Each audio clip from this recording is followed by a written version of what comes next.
नमस्कार, मी हुमायून नदाब. आज की तेज खबरमध्ये आपले सहर्ष स्वागत.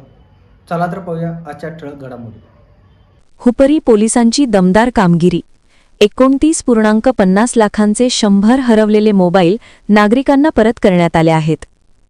या मोबाईलची एकूण किंमत सुमारे 29,50,000 रुपये इतकी आहे. मोबाईल हरवल्याच्या वाढत्या तक्रारींवर गांभीर्याने दखल घेत हुपरी पोलिसांनी विशेष मोहीम हाती घेतली. IMEI क्रमांकांच्या आधारे तपास करत सायबर पोलिसांच्या मदतीने तसेच CEIR पोर्टलचा प्रभावी वापर करून हे मोबाईल शोधण्यात आले. विशेष म्हणजे महाराष्ट्रासह इतर राज्यांतूनही हे मोबाईल हस्तगत करण्यात यश आले.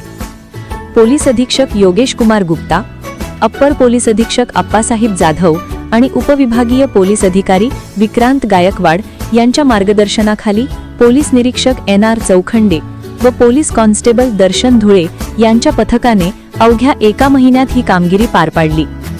आज म्हणजे 26 मार्च 2026 रोजी कागदपत्रांची पडताळणी करून मोबाईल नागरिकांच्या स्वाधीन करण्यात आले. हरवलेले मोबाईल परत मिळतील अशी अपेक्षाच नसताना ते पुन्हा मिळाल्याने नागरिकांमध्ये आनंदाचे वातावरण असून सर्वत्र हुपरी पोलिसांचे कौतुक होत आहे.